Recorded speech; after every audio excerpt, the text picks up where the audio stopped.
Bienvenue sur C'est maintenant.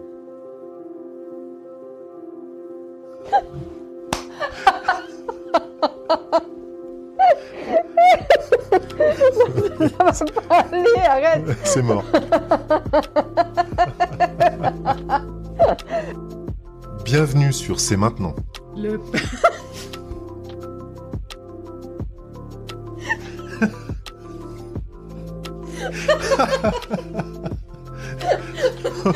Attends, Bienvenue sur C'est maintenant.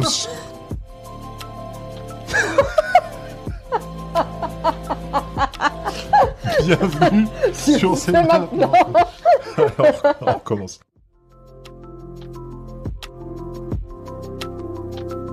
Bienvenue sur C'est maintenant.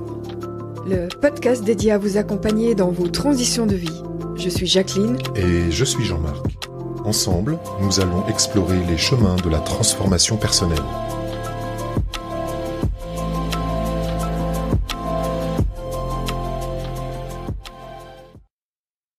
Bienvenue dans l'épisode 1 de C'est maintenant, le podcast qui vous accompagne donc dans vos transitions. On est très heureux, Jacqueline et moi, de vous retrouver.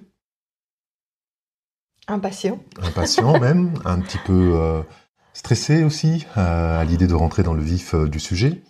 Donc, comme nous l'avons décrit en détail dans le premier épisode, l'épisode 0, le premier thème que nous aimerions commencer à traiter, ou autour duquel nous aimerions commencer à partager avec Jacqueline, c'est le thème des fondations de la confiance en soi.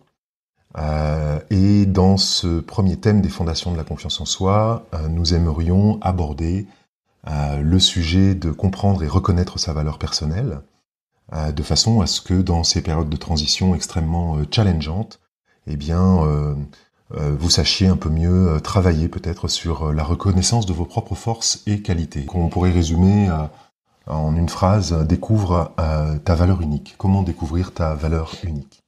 Alors pour commencer, on a décidé de faire quelque chose que vous nous avez peut-être déjà vu faire sur les réseaux sociaux. C'est partir d'une citation, et cette citation c'est... Et aujourd'hui, c'est une citation d'Albert Camus qui dit ceci. « Être différent n'est ni une bonne ni une mauvaise chose. Cela signifie simplement que tu es suffisamment courageux pour être toi-même. » Ok. Waouh. Ouais. Qu'est-ce que ça t'inspire ? Et puis peut-être qu'est-ce que ça t'inspire par rapport aux problèmes que rencontrent les personnes de plus de 40 ans qui sont dans les phases de transition ?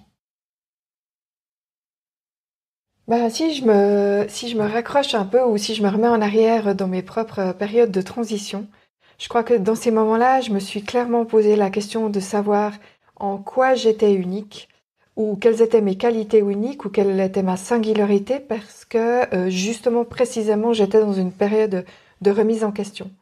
Donc j'avais besoin en fait d'avoir des pistes dans lesquelles aller pour me poser ces questions-là, pour pouvoir prendre une nouvelle direction ou en tout cas décider d'une nouvelle chose.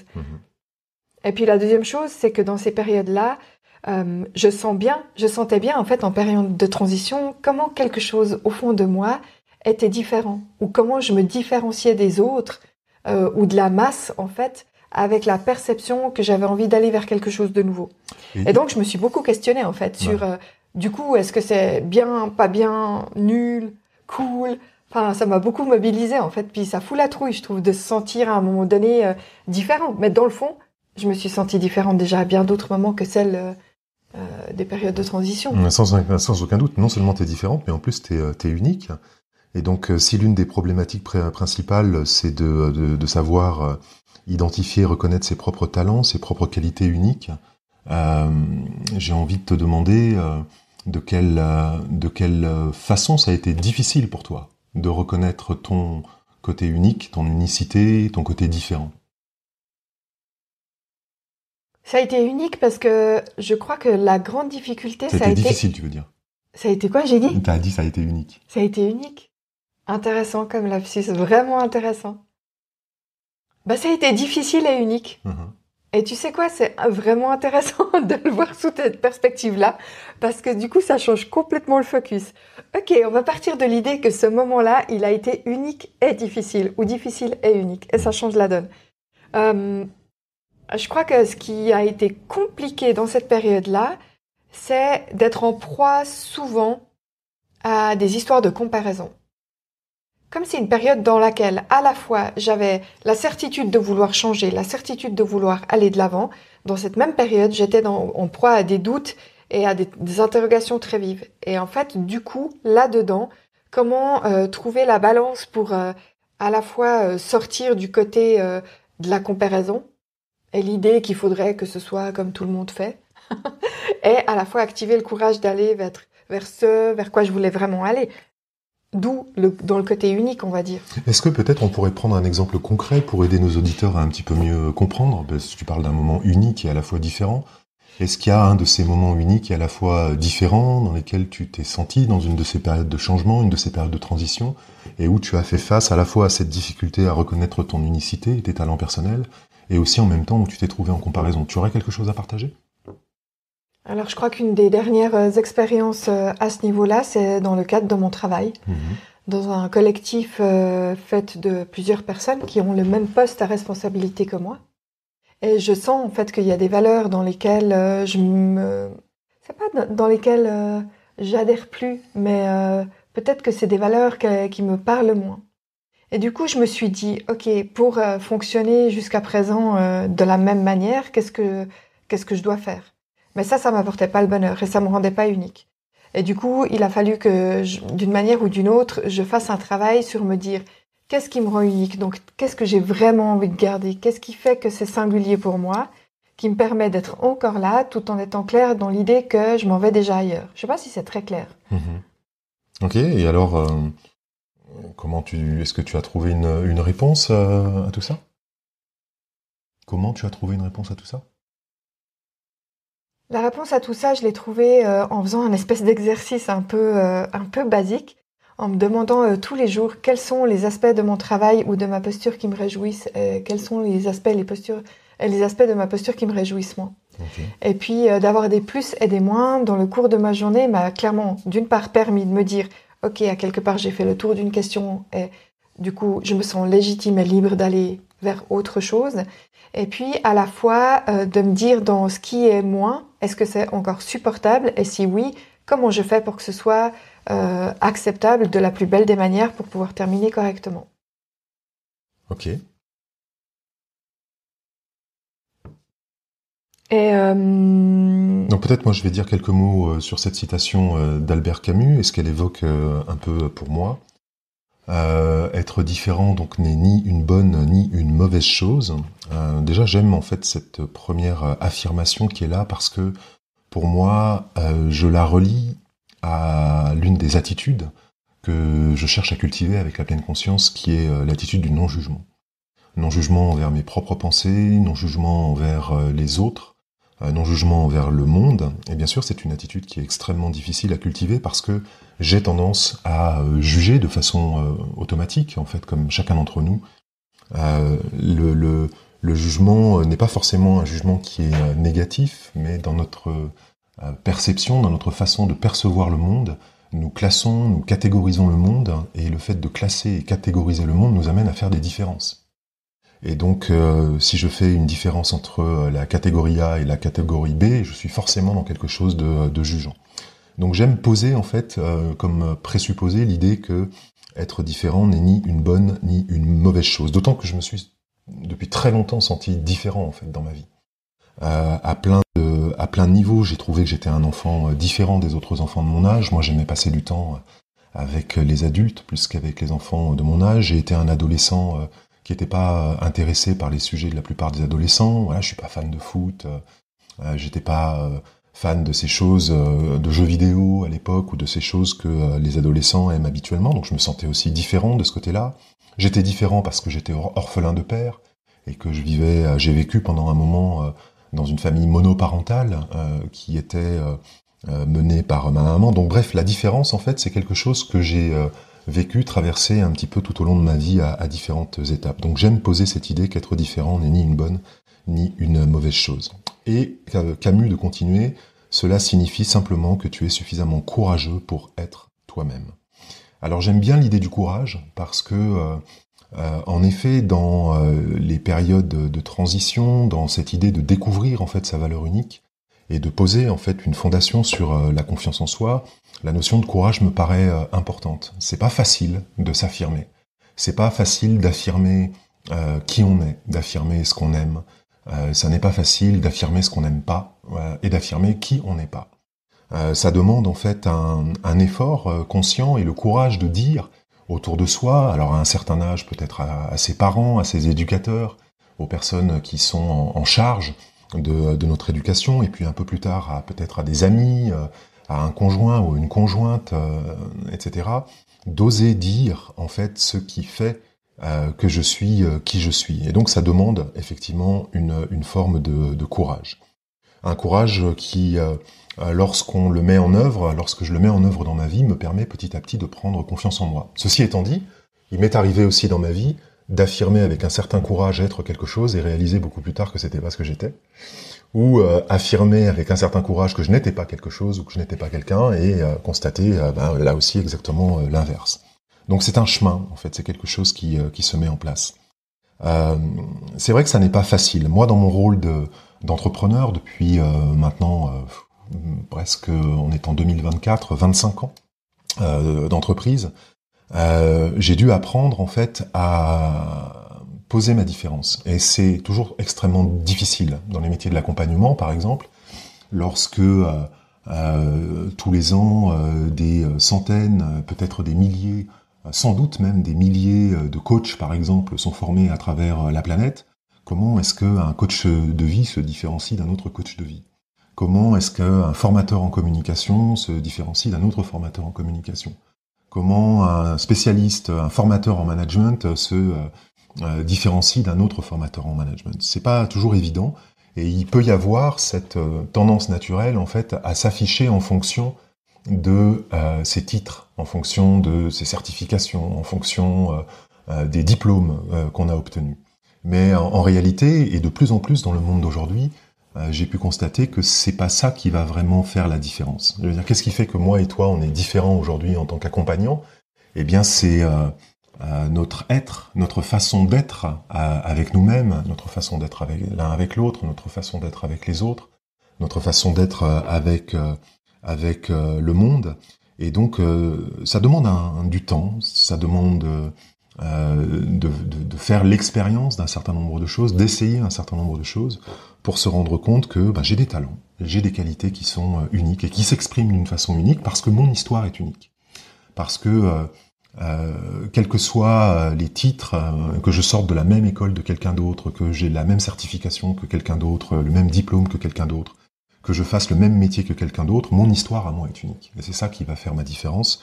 C'est dans mon histoire que je vais apprendre finalement à reconnaître et à identifier mes talents et mes qualités parfaitement uniques.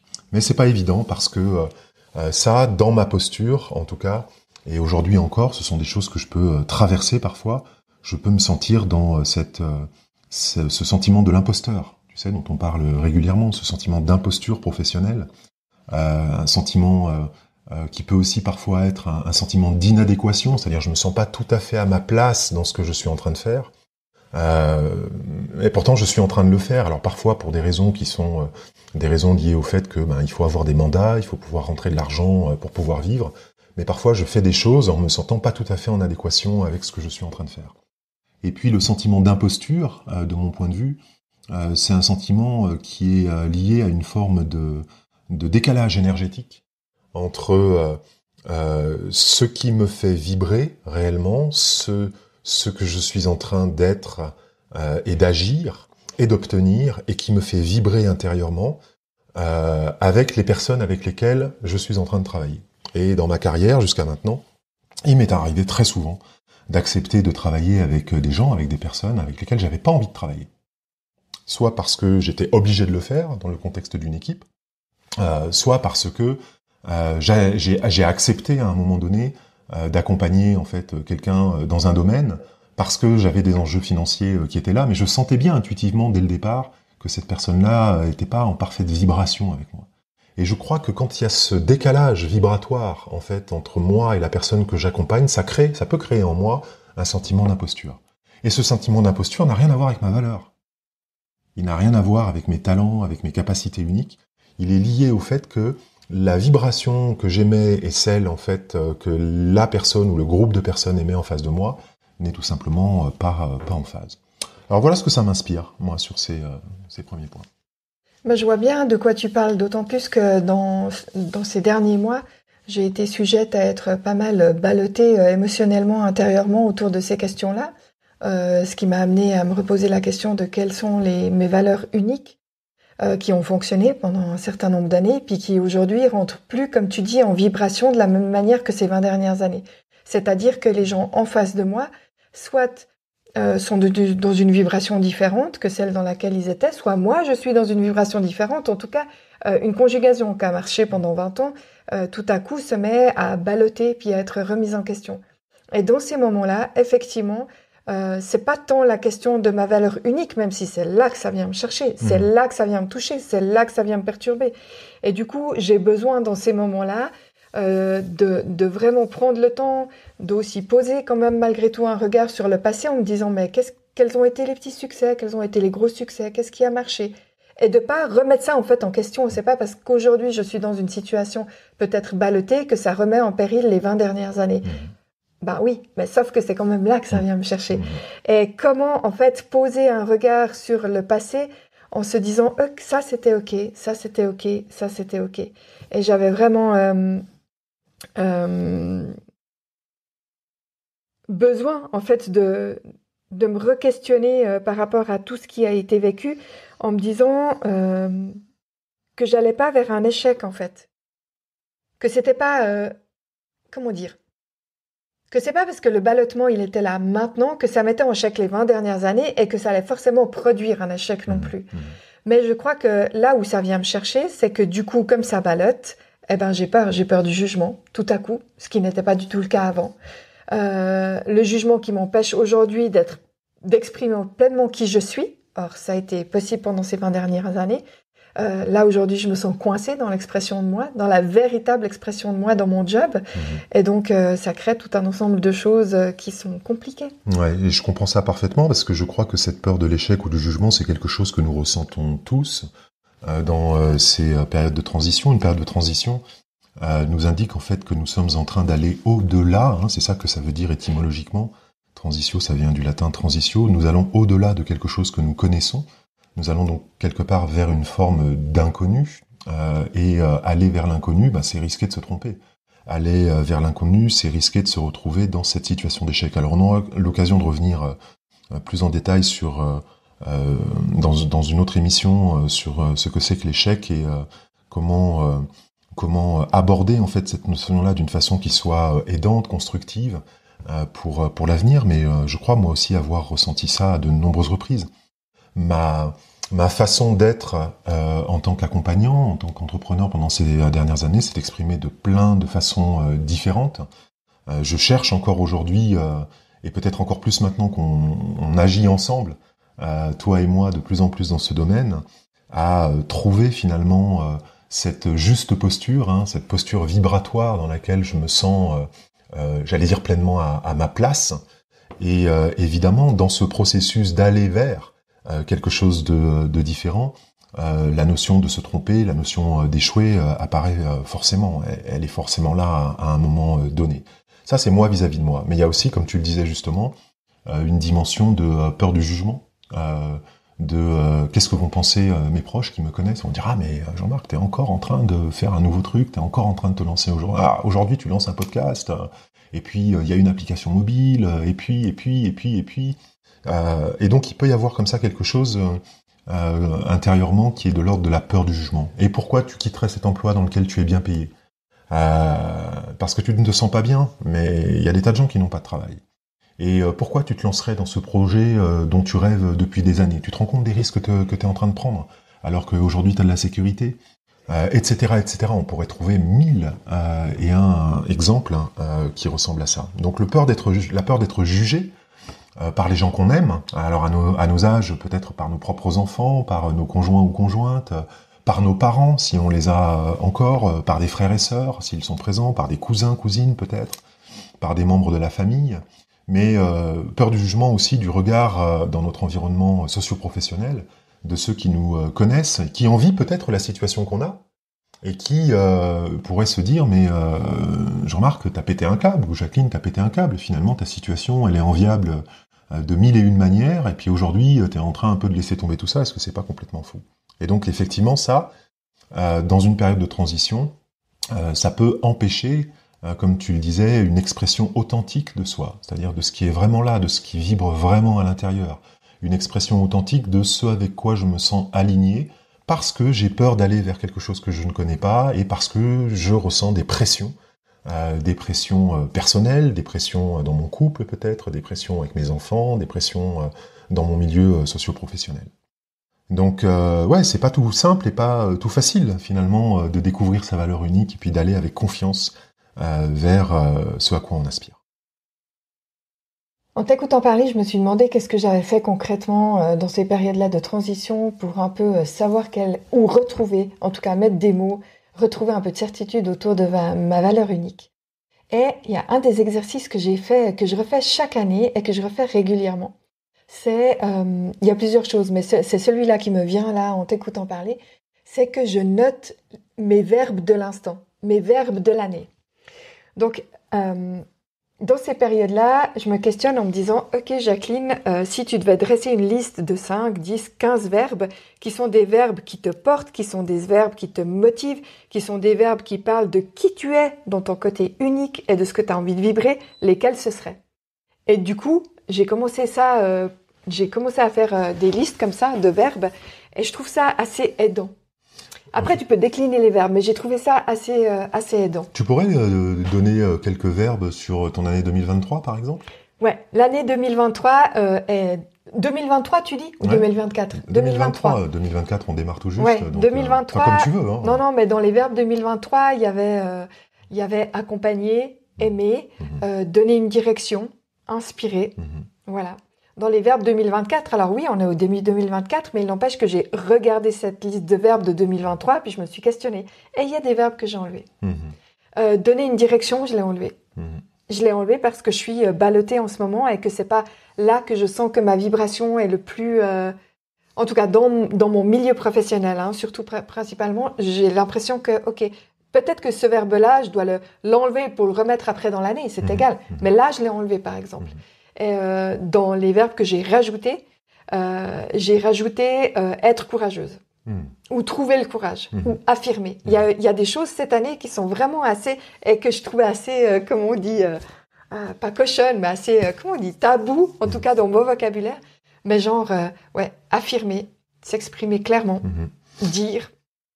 Alors c'est sans doute un très bon conseil que tu donnes à nos auditeurs. D'ailleurs, je le trouve intéressant parce que tu dis que tu as fait des listes de verbes et tu sais sans doute, et nos auditeurs savent sans doute également que on parle du verbe créateur. Dieu qui dans le récit de la Genèse utilise le verbe créateur pour donner vie en fait à son rêve intérieur, celui de créer en fait l'univers. Et on voit Dieu dit, Dieu vit. Dieu dit, Dieu vit. Trouvez-vous une Bible. Là où vous êtes, on en a souvent une quelque part dans sa bibliothèque ou qui cale peut-être un vieux meuble. Allez ouvrir le chapitre 1 de la Genèse et regardez en fait à 3-4 reprises de suite. Il est dit, Dieu vit. Et c'est ça le verbe créateur. Et donc, ce que je trouve intéressant dans la notion de noter ces verbes, comme tu viens de l'indiquer, c'est qu'on est en train de parler de l'expression authentique de soi. Et dans un certain nombre d'exercices que je fais faire parfois, en particulier par exemple autour des bilans de compétences, je fais plus ça depuis un moment, mais c'est une des approches, je faisais faire des listes de verbes du premier groupe, parce qu'on dit que les verbes du premier groupe sont des verbes d'action. Et donc dans les choses que tu as citées là, trouver... alors j'ai pas noté, je me souviens plus ce que tu as dit juste avant, mais c'était des verbes du premier groupe, et donc des verbes qui insistent à l'action. Et un verbe permet une expression de soi, en fait. Donc je trouve que c'est un bel exercice qui t'a permis aussi de prendre le temps, d'une certaine façon, de réfléchir à tes succès passés, petits ou grands, et à reconnaître aussi peut-être l'impact finalement de tes actions pendant ces 20 dernières années. Donc je trouve que c'est très intéressant. Ouais. Et précisément par rapport à l'impact des actions, c'était vraiment dans chaque verbe, je me suis posé la question de, à travers ce verbe-là, qu'est-ce que je peux poser comme action qui impacte en fait réellement le monde autour de moi? Et est-ce que c'est OK que ça impacte de cette manière-là ou pas? Et c'est une façon en effet de retrouver la confiance en soi. Un autre conseil qu'on peut donner à nos auditeurs, c'est d'arrêter de se comparer aux autres, parce que chaque trajectoire en fait est parfaitement unique. Comme je le disais tout à l'heure, même si vous avez le même métier, les mêmes diplômes, les mêmes qualifications que quelqu'un d'autre, votre histoire est unique. Personne n'est né là où vous êtes né, au moment où vous êtes né, dans la famille dans laquelle vous êtes né, dans le pays dans lequel vous êtes né, n'a eu l'histoire qui a été la vôtre pendant votre enfance, pendant votre adolescence et jusqu'à votre âge adulte. Et finalement, c'est cette histoire unique qui fait que il y a de la richesse en fait dans votre vie, dans ma vie, dans ta vie, dans nos vies. Nous sommes riches de nos propres expériences de vie. Ça, personne ne peut nous enlever nos propres expériences de vie. On peut peut-être nous enlever nos métiers, on peut peut-être nous enlever nos diplômes, on peut peut-être nous enlever un bras, on peut peut-être nous enlever un certain nombre de choses, mais on ne peut pas nous enlever nos expériences de vie. Elles sont parfaitement uniques. Et lorsqu'on en a tiré, bien sûr, des leçons, et on espère que, parvenu à un certain âge, et si possible, le plus tôt possible, on tire des leçons de ces expériences, eh bien, c'est une façon d'arrêter de se comparer aux autres. Notre histoire est unique, on ne peut pas la changer, c'est notre histoire, et donc se comparer ne sert strictement à rien. Nous sommes riches de ce que nous avons vécu. Un autre conseil qu'on pourrait donner, peut-être, c'est d'identifier les passions. Oui. Et quand tu parlais de comparaison, je me disais, tiens, chaque fois que je suis dans quelque chose où je me compare à quelqu'un, j'ai l'impression que c'est parce que mon rêve n'est pas assez grand. En fait, que mon rêve, du coup, est trop petit et que, du coup, le rêve de quelqu'un d'autre me ferait envie. Et donc, je me dis, mon rêve n'est pas assez grand. Ou en tout cas, je me donne pas les moyens de réaliser mon rêve qui est suffisamment grand pour moi. Je me suis dit, tiens, c'est intéressant parce que finalement, ça vient me chercher quand je doute de moi, puis quand la confiance en moi, elle n'est pas au top niveau. Mais dans le fond, effectivement, personne ne peut prendre notre côté unique, ni notre valeur, ni notre singularité. Et je crois que vraiment, dans ces moments-là, c'est que j'ai les rêves qui vacillent d'une certaine façon. Parce que quand mes rêves ne vacillent pas, je me compare pas, j'ai pas de doute, ou peu, et il y a quelque chose qui va de l'avant. J'actionne des verbes d'action, comme tu dis. Dans ma posture de coach, j'ai très souvent fait travailler les gens sur la notion de rêve, et on aura l'occasion dans un épisode suivant de traiter le sujet en profondeur. Mais j'aimerais juste te dire que il y a des personnes comme toi qui vivent avec un rêve ou avec des rêves. Et il y a pour certaines personnes une immense difficulté à savoir de quoi elles rêvent. Et je dis souvent, et c'est une petite aparté que je fais, et je n'approfondirai pas aujourd'hui, que parfois certains d'entre nous ne cherchent pas à vivre dans un monde dans lequel ils rêvent d'atteindre quelque chose, mais vivent dans un monde dans lequel ils rêvent que certaines choses ne se passent pas. Et donc c'est juste une orientation de l'esprit, mais parfois pour déterminer ce qui peut nous mener de l'avant, on peut faire aussi une liste, non pas de ce qu'on rêve, mais de ce qu'on ne veut plus voir dans le monde, ou de ce qu'on ne veut plus voir dans sa vie. Donc on aura l'occasion d'approfondir le sujet, mais je trouve que c'est intéressant parce que quoi qu'il en soit, ça parle de ce qui nous anime, en fait, de ce qui vibre à l'intérieur de nous. Il y a aussi le fait de s'entourer des personnes qui nous reconnaissent comme uniques, en fait, puis qui célèbrent notre valeur personnelle. Et dans les périodes de transition, justement, dans lesquelles il y a du flou, dans lesquelles il y a du doute, on n'a plus que jamais, en fait, besoin d'être entouré de personnes qui nous accueillent tel qu'on est. Et ça, c'est immensément précieux. Oui, absolument. Absolument. Alors, on peut vous proposer, pour terminer cet épisode, peut-être quelques exercices concrets de découverte personnelle, des choses qui nous parlent, des choses peut-être qu'on met en œuvre dans nos propres vies et qui pourraient aider nos auditeurs, nos auditrices. Moi, une des choses que j'aimerais vous inviter à faire, alors il y a plein de façons différentes de le faire, mais je vais dire ça de façon un petit peu générique, c'est de créer un journal des gratitudes et des succès. Alors certains d'entre nous n'aiment pas écrire. Faire de la journalisation, ça peut être compliqué, d'avoir son petit carnet intime, d'être régulier, etc. Et parfois, certains peut-être d'entre vous ont commencé un carnet intime il y a 10 ans, ont mis une phrase dessus le premier jour et puis il n'y a plus rien eu du tout. D'autres peut-être écrivent une fois de façon très sporadique, occasionnelle à l'intérieur de ce journal. Une autre façon de faire, ça peut être d'avoir un bocal des gratitudes et chaque jour à la fin de sa journée de noter en fait quelque chose qu'on a apprécié dans sa journée. Et c'est pas forcément j'ai sauvé le monde, hein. Ça peut être quelque chose de très simple. Je me suis assis et j'ai aimé la chaleur du soleil sur la peau pendant ma pause de midi. J'ai mangé une excellente raclette à la truffe. Et ça c'est vrai, hein, ça s'est vraiment passé ce midi avec Jacqueline. J'ai pris le temps de prendre un bain et de prendre soin de moi. Ça aussi, ça s'est passé pour moi aujourd'hui en prenant un bain froid dans ma baignoire, etc. Un petit bocal des gratitudes et puis vous ouvrez ce bocal, si possible en début d'année, mais c'est jamais trop tard pour le faire. Et puis vous ouvrez ce petit bocal et chaque jour vous mettez à l'intérieur en fait les petits papiers de gratitude, vos petites victoires, vos petits succès du jour. Et les choses pour lesquelles vous êtes reconnaissant, même des choses mineures. Et quand vous avez un petit coup de mou là, dans ces périodes de transition, bah, c'est l'occasion d'ouvrir le bocal et puis d'aller jeter un coup d'œil dedans. Et même mieux peut-être à la fin de l'année, 2024 en l'occurrence, mais à la fin de n'importe quelle année ou au début de l'année qui suit, d'ouvrir ce bocal, de tout verser sur la table et puis de prendre le temps de relire en fait tous ces petits moments qui ont été des moments de succès, même mineurs, des moments de gratitude, en fait, dans votre quotidien. Donc, un premier exercice. Puis on va vous en proposer un deuxième, quelque chose qui m'est particulièrement cher et que je fais au quotidien et qui m'aide beaucoup. C'est d'imaginer à un moment donné, vous poser la question de « je suis unique lorsque je suis quoi ou lorsque je fais quoi ?» et de noter une phrase sur votre miroir. Et tous les jours, vous allez la voir et vous allez la lire, cette phrase, en fait. Et peut-être qu'elle va rester la même pendant des semaines et des semaines sur le miroir, ou peut-être que vous allez la changer, c'est égal.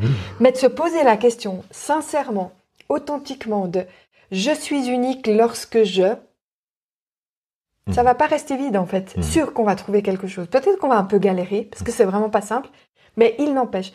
Je suis unique lorsque je… et de le noter et de le relire et de le relire et de le relire plusieurs fois avec gratitude, avec sourire, avec peut-être qu'un jour ça nous énerve, c'est égal, mais en tout cas de l'ancrer en soi. Ouais, très bon conseil. Et si vous étiez avec nous à la maison, je pourrais vous faire un petit tour de la maison en vidéo. Il y a sur l'armoire en bois à côté de moi sur le salon 1, 2, 3, 5, 7, 9, 10, 12, 14, 16, 18, 19, une vingtaine de post-it de Jacqueline, et si vous entriez dans notre salle de bain, vous verriez que son miroir, je sais pas comment elle fait pour se voir dedans, est aussi plein de petites phrases inscrites au Posca blanc, qui du coup lui permettent de réancrer en fait cette confiance et ces certitudes de façon régulière tout au long des jours, des semaines et des mois qui passent. Donc c'est pas juste quelque chose qui vous est proposé comme ça. Non, c'est vraiment, j'ai l'impression que ça reprogramme quelque chose chez moi aussi. Vraiment, c'est ça. Profondément. Un autre aspect, un autre exercice, petit exercice qui pourrait être fait, c'est méditer, en fait, tout simplement. La méditation fait partie de nos vies. À Jacqueline et à moi, nous méditons de façon quotidienne. Alors on verra, on aura sans doute l'occasion au fur et à mesure des podcasts de vous parler un petit peu de ça. Méditer, ça ne veut pas nécessairement dire être assis et immobile quelque part. Méditer, c'est être pleinement présent du mieux que possible à ce qui émerge en soi sans porter de jugement. Waouh, ça fait une grosse définition. Mais c'est cette idée d'être présent à ce qu'on fait. Présent dans le fait que je regarde ma femme en face de moi, présent dans le fait que je mange ce que je suis en train de manger, présent dans le fait que je suis installé dans mon canapé en train de lire un bouquin, présent dans la balade que je suis en train de faire à l'extérieur. Donc il y a plein de façons en fait d'être en présence. Et quand on est en présence avec ses propres perceptions, dans l'intention consciente d'être présent à ce qui émerge en soi, alors on est en train de méditer. Et donc voilà, méditer c'est une façon extrêmement intéressante d'ancrer en soi de la confiance. Et comme vous le savez peut-être, donc nous avons une application qui est en cours de validation. Elle n'est pas encore, elle est disponible actuellement sur l'un des stores, mais elle n'est pas encore complètement sur tous les stores. On rencontre des petits problèmes techniques. Mais voilà, vous pouvez trouver des méditations en tapant Jean-Marc Terrel ou Monsieur Mindfulness sur YouTube ou sur Internet assez facilement, de façon à quotidiennement en fait venir vous prendre un shoot d'affirmations positives qui célèbrent votre côté unique et votre valeur indéniable. C'est ça. Et donc on arrive à la fin de ce premier podcast numéro 1. C'est ça, épisode 1. Donc si ce voyage vers la découverte t'a inspiré, On voudrait t'inviter à ne pas oublier à t'abonner au podcast pour ne manquer aucun des épisodes qui viennent. Des épisodes qui, on l'espère, pourraient peut-être illuminer une partie de ton chemin. Voilà, puis si le cœur t'en dit, ton avis compte beaucoup pour nous, pour qu'on puisse aussi améliorer, réinterroger. Voilà, donc ton avis compte pour nous, pour la communauté. Donc prends un moment, peut-être si tu as envie de mettre un petit mot, un petit commentaire. Et puis, tu peux aussi, dans la description de l'épisode, trouver un lien qui t'emmène vers le site jeanmarcterrel.com/podcast, sur lequel tu trouveras un formulaire, sur lequel tu peux nous laisser un petit mot, nous poser une question, nous donner un avis, et sur lequel tu trouveras également un lien pour t'abonner automatiquement à ta plateforme préférée. Youhou! Youhou pour cet épisode. On vous retrouve très vite et très bientôt pour le prochain épisode, l'épisode 3 de notre podcast. Et... L'épisode 2, vu que l'épisode 0 c'était l'épisode 0. J'en saute un déjà. Donc pour l'épisode 2, c'est ça, qui sera sur le thème du pouvoir des affirmations positives. Et en attendant, fais-toi une belle journée lumineuse et sereine.